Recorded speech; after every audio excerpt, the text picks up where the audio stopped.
नमस्कार, आप देख रहे हैं मथुरा न्यूज 24 और मैं हूं आपके साथ आकांक्षा शर्मा। मथुरा के पूर्व मंत्री, उत्तर प्रदेश सरकार राष्ट्रीय सुहेलदेव पार्टी के अध्यक्ष, कैबिनेट मंत्री ओम प्रकाश राजभर ने कृष्णानगर बिजली घर पर समता फाउंडेशन के चल रहे अनिश्चितकालीन धरने में भाग लिया, जहां उन्होंने मौजूदा सरकार की नीतियों का विरोध किया।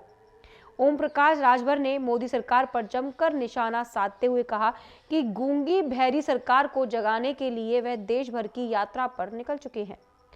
जिस तरह मोदी सरकार किसानों और गरीबों पर अत्याचार कर रही है, वह बर्दाश्त नहीं करेंगे। बीजेपी सरकार बनने से पहले सरकार ने लोगों को अच्छे दिन आने के दिन दिखाए थे, परंतु अब जनता समझ चुकी है कि अच्छे दिन कैसे आते हैं।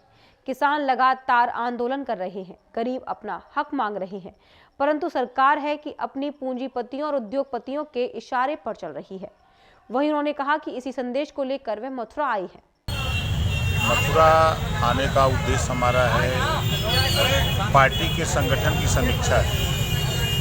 संगठन कहाँ तक पूरा हुआ है, कहाँ तक नहीं, आगामी पंचायत चुनाव और 2022 के चुनाव। आज देश में जो मूलभूत समस्या है, उस समस्या से सरकार ध्यान भटका रही है, अमीरों का साथ दे रही है। एक तरफ अमीरों के कर्ज माफ़ हो रहे हैं, वहीं जो गरीब कमज़ोर लोग हैं घर में बल्ब जलाते हैं, ट्यूबलाइट जलाते हैं, गर्मी में पंखा चलाते हैं। अगर इस देश में गुजरातियों का कर्जा माफ़ हो सकता है तो उत्तर प्रदेश में घरेलू बिजली का बिल भी माफ़ हो सकता है। हम उत्तर प्रदेश में निःशुल्क, समान और अनिवार्य स्नातकोत्तर तक शिक्षा लागू कराने के लिए हम लोग पूरे प्रदेश में आंदोलन चला रहे हैं। आज उत्तर प्रदेश में आप अगर उठा के देखेंगे तो जो गरीब कमज़ोर लोग हैं, इनके बच्चे IAS, IPS, PCS नहीं बन पा रहे हैं। उसका कारण पैसा नहीं है। हम 22 में सरकार बनाकर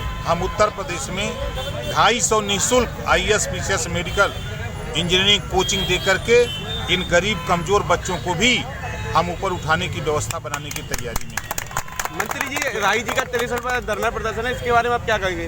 देखिए, हम राही जी के धरना प्रदर्शन के समर्थक हैं। जो जिस बात को लेके ये यहाँ लड़ रहे हैं, वही बात को लेके हम सड़क से सदन तक लड़ रहे हैं। ये गूंगी बहरी लंगड़ी लूजी सरकार जो बीजेपी, ये हिंदू मुसलमान करने में, मंदिर मस्जिद की झगड़ा पैदा करने में, अगड़ा पिछड़ा का काम करके हमको गुमराह करके हमारी जो समस्या है रोटी कपड़ा मकान शिक्षा दवाई, इससे हमारा ध्यान भटका करके ये पाकिस्तान की बात करेंगे, ये अफगानिस्तान की बात करेंगे, हिंदू मुसलमान में लड़ाने की बात करेंगे। ये कभी आपस में भाईचारा पैदा करने की बात, ये समाज में शिक्षा की बात नहीं करेंगे, ये समाज में रोजगार की बात नहीं करेंगे, ये समाज में बेहतरी कैसे हो इसकी बात नहीं करेंगे। ये शुद्ध रूप से उद्योगपति पूंजीपतियों के लिए ये सरकार बनी है। ये गरीब को धोखा दे दिया। इन्होंने कहा था, आए देश के गरीबों, हमारी सरकार बनाओ, अच्छे दिन आएंगे, और देश की जनता इनके छलावे में आ गई अच्छे दिन की। जब बुरा दिन था तो आलू 5 रुपया किलो था, किसान आंदोलन अच्छा दिन जब आया तो आलू 50 रुपया, बुरे दिन में प्याज 10 रुपया, अच्छे दिन में 80 रुपया। और किसान आंदोलन की बात आप कर रहे हैं, ये जबरी किसानों का धन दुगुना कर रहे हैं। और किसान कह रहा है कि हमारा दुगुना न करो, हमारा ये MRP तय करो। जिस तरह पार्ले बिस्किट बनता है उसका रेट है 5 रुपया, आप बनारस खरीदो 5 रुपया, मथुरा खरीदो 5 रुपया, आप आगरा खरीदो 5 रुपया, आप बॉम्बे खरीदो 5 रुपया, कलकत्ता खरीदो 5 रुपया। उसी तरह किसान भी चाहता कि हमारा गेहूं अगर सरकार रेट तय करती है 19, तो वही रेट 19 हमारा बॉम्बे में भी बिके, हमारा कलकत्ता में भी बिके, मथुरा में भी बिके, बनारस में भी बिके, हमारा गोरखपुर में बिके। इस बात के लिए किसान परेशान है। पचावर बलदेव रजवाहा की संपर्क मार्ग की पटरी कटने से कई एकड़ फसल जलमग्न हो गई। दरअसल सोमवार की रात को हुई अचानक बारिश के बाद रजवाहा में पानी का बहाव बढ़ने के कारण पचावर से बलदेव की ओर जाने वाला रजवाहा के किनारे बने संपर्क मार्ग की अचानक पटरी कट गई। पटरी कटने के कारण पास में हो रही गेहूं व आलू की फसल में पानी घुस गया और कई एकड़ भूमि जलमग्न हो गई, जिस कारण वहां के किसानों को भारी नुकसान उठाना पड़ा। बताया जा रहा है कि पचावर से बलदेव होकर जाने वाले इस रजवाहा में अचानक पानी की वृद्धि हो गई थी, जिस कारण वह पटरी सहन नहीं कर सकी और वह कट गई।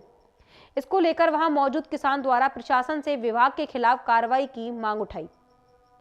इस संबंध में जानकारी देते हुए किसान लेखराज सिंह व रतन द्वारा बताया गया कि किसानों को फसल का भारी नुकसान उठाना पड़ सकता है, इसके लिए प्रशासन विभाग के खिलाफ कार्रवाई करे।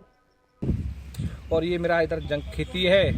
सुबह आया तो मालूम पड़ा कि बलदेव रजवाह की सर्विस रोड की पटरी टूट गई। अधिकारियों को बताया गया और ये काफ़ी गेहूं की फसल है, आलू की फसल है, इस पर 2-2 फुट पानी है, परंतु अभी तक एसडीओ साहब आ गए स्वयं और जेसीबी ला करके भेज दी प्राइवेट कर्मचारियों को लेके, ये फिलहाल रोक दिया गया है। पत्रौल, जेई, जिलेदार, मेठ अभी तक साइड पर एक भी सरकारी कर्मचारी नहीं आया। ये किस बात की तनख्वाह लेते हैं? कितना नुकसान हुआ है इसमें अभी तक? यहाँ करीब 10 एकड़ फसल जलमग्न हो गई है। कौन कौन सी फसल है इसमें? यहाँ पर गेहूं की फसल है, आलू की फसल है। तो जलमग्न फसल हुई है, किस कारण से हुई है? जलमग्न फसल हुई है, ये बम्मा की रजवा के कारण हुई है।